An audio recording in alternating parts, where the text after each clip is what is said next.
कथा को आगे बढ़ाते हुए कहते हैं, परंतु हे देवर्षि नारद, कुछ ही वर्षों में, मात्र 5-6 वर्षों के भीतर इन दोनों भाइयों के जीवन में, इनकी परिस्थितियों में बहुत बड़ा अंतर आ गया। एक आश्चर्यजनक परिवर्तन हुआ। बड़े भाई धनपाल का घर कलह, झगड़े और अशांति से भर गया। उसके घर में हर समय, हर क्षण किसी न किसी बात पर लड़ाई होती रहती थी। धनपाल की पत्नी हमेशा नौकरों से लड़ती रहती थी, बच्चों को डांटती रहती थी। धनपाल खुद अपनी पत्नी से झगड़ता रहता था। दोनों एक दूसरे को दोष देते रहते थे।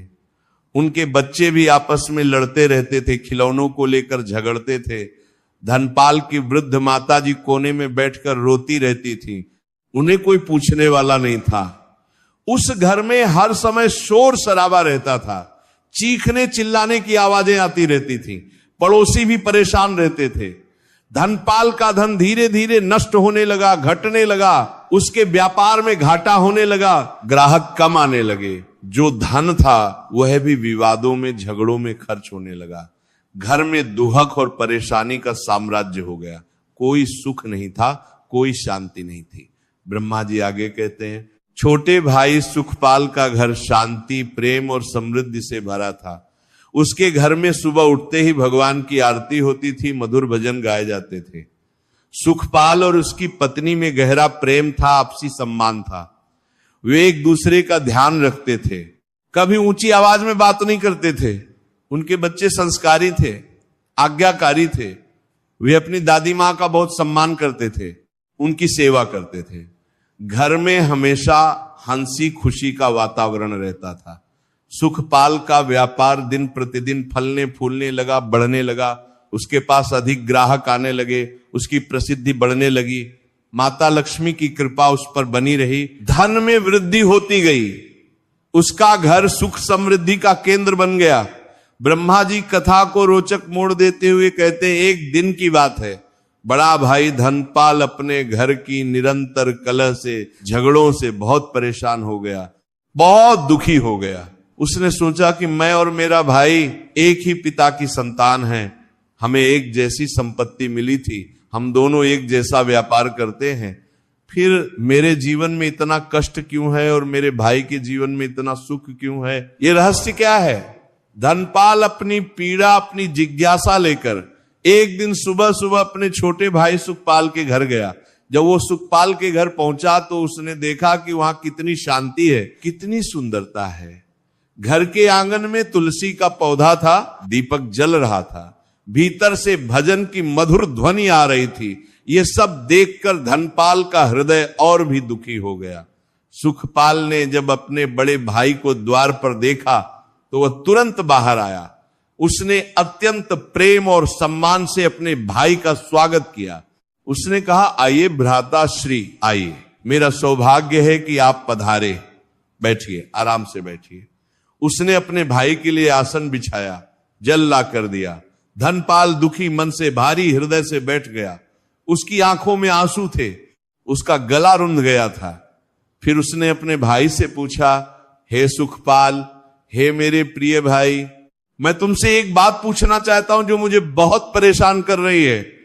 हम दोनों को पिताजी ने बराबर संपत्ति दी थी, हम दोनों एक ही तरह का व्यापार करते हैं, हम दोनों एक ही परिवार से हैं, फिर तुम्हारे घर में इतनी अद्भुत शांति, इतनी समृद्धि, इतनी खुशहाली क्यों है? और मेरे घर में सिर्फ कलह, सिर्फ दरिद्रता, सिर्फ दोहक क्यों है? ये रहस्य क्या है? ये भेद क्या है? कृपया मुझे बताओ। सुखपाल ने अपने बड़े भाई की पीड़ा को समझा, उनके दोहक को महसूस किया। उसे अपने भाई पर बहुत दया आई, करुणा आई। फिर उसने अत्यंत विनम्रता से, प्रेम से कहा, हे भ्राताश्री, हे मेरे आदरणीय बड़े भाई, इसका कारण हमारे कर्म है, हमारे आचरण है, हमारा व्यवहार है। धन और संपत्ति से सुख नहीं मिलता। सुख मिलता है सदकर्मों से, सदगुणों से, धर्म के पालन से। सुखपाल ने आगे समझाया, मैं आपको बताता हूं कि मैं अपने जीवन में, अपने घर में किन नियमों का पालन करता हूं, किन सिद्धांतों पर चलता हूं, जिससे मेरे घर में शांति और समृद्धि बनी रहती है, माता लक्ष्मी का आशीर्वाद बना रहता है, सुखपाल ने पहली बात बताते हुए कहा, हे भ्राता, सबसे पहली और सबसे महत्वपूर्ण बात यह है कि मैं कभी भी किसी भी परिस्थिति में अपने घर में किसी की निंदा नहीं करता हूं, किसी की बुराई नहीं करता हूं। ना तो मैं पड़ोसियों की निंदा करता हूं, ना रिश्तेदारों की, ना किसी अन्य व्यक्ति की। निंदा करना महापाप है। जब हम किसी की निंदा करते हैं, किसी की बुराई करते हैं, तो घर में नकारात्मक ऊर्जा आती है, बुरी शक्तियां प्रवेश करती हैं। माता लक्ष्मी निंदा करने वालों से बहुत नाराज हो जाती हैं, वे ऐसे घर में नहीं रहती।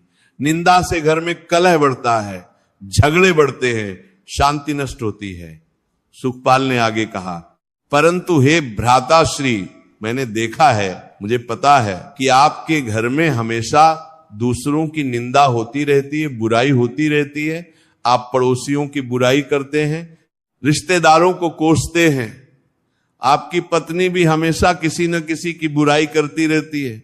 यही आपके सभी कष्टों का, आपकी सभी परेशानियों का पहला और मुख्य कारण है। यह सुनकर धनपाल को गहरा आघात लगा। उसे अपनी गलती का एहसास हुआ।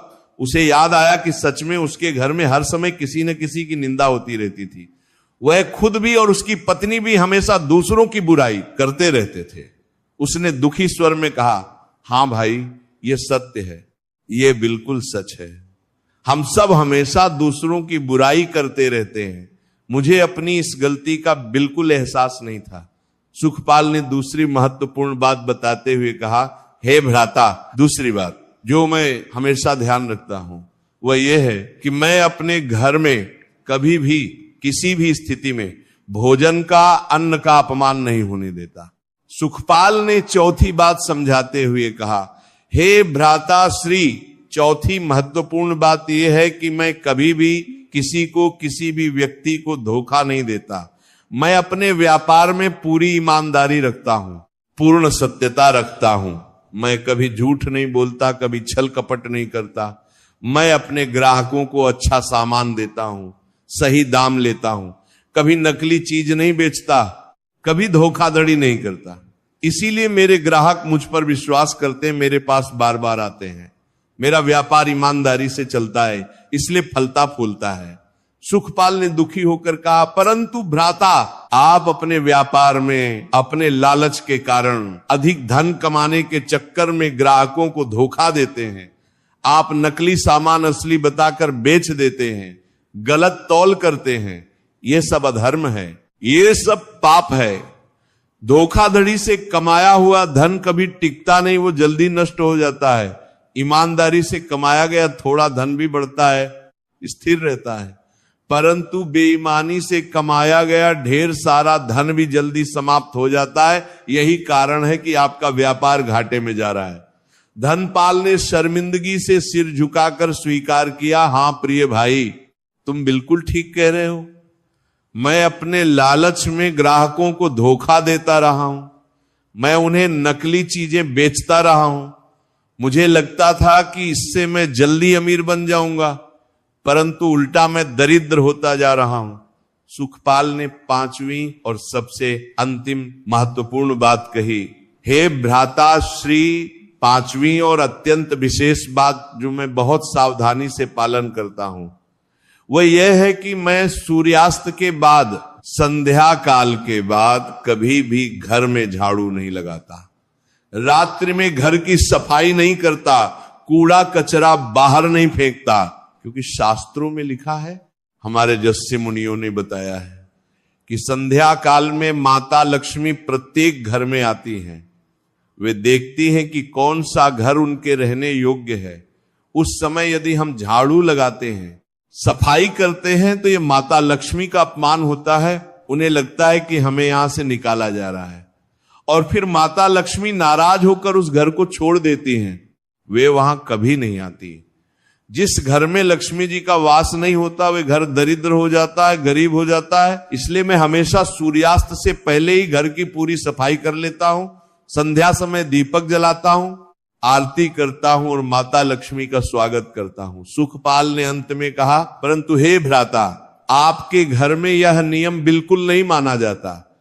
आपके घर में रात को भी झाड़ू लगती रहती है, सफाई होती रहती है। यही पांचवा और अत्यंत महत्वपूर्ण कारण है कि माता लक्ष्मी आपके घर से चली गई हैं और आप दरिद्रता को प्राप्त हो रहे हैं।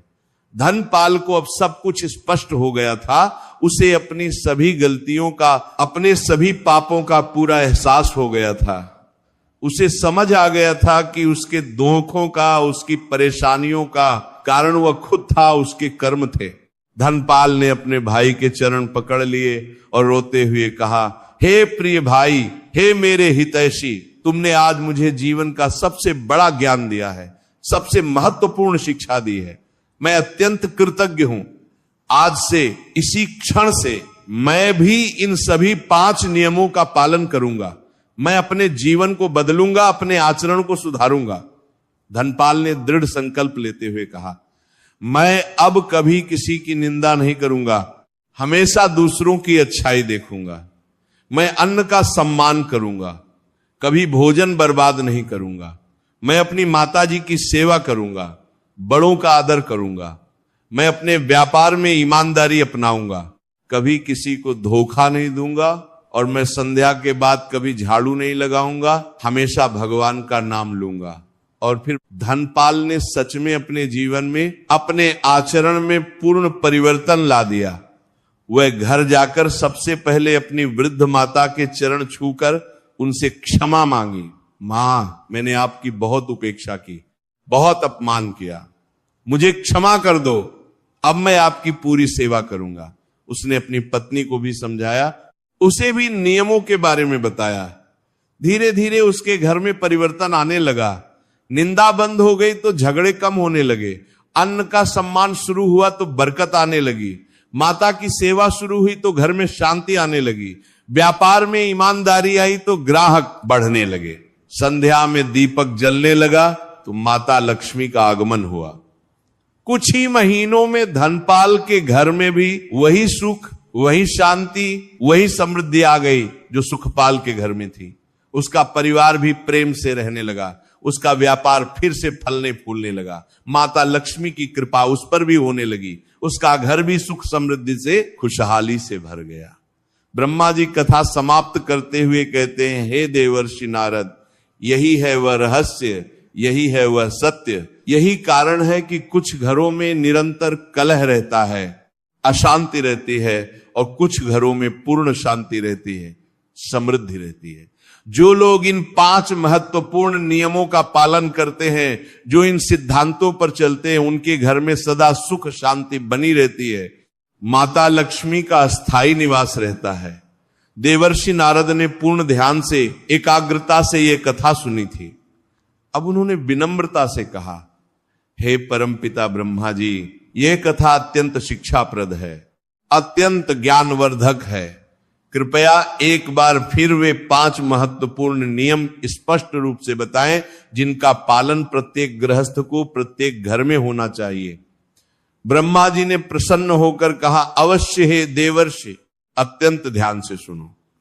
पहला नियम है, कभी भी किसी की निंदा मत करो, बुराई मत करो, हमेशा दूसरों की अच्छाई देखो, गुणों को देखो।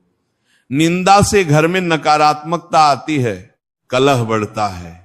दूसरा नियम है, अन्न का, भोजन का सम्मान करो, कभी भी भोजन बर्बाद मत करो, फेंको मत। अन्न देवता का रूप है, लक्ष्मी का रूप है।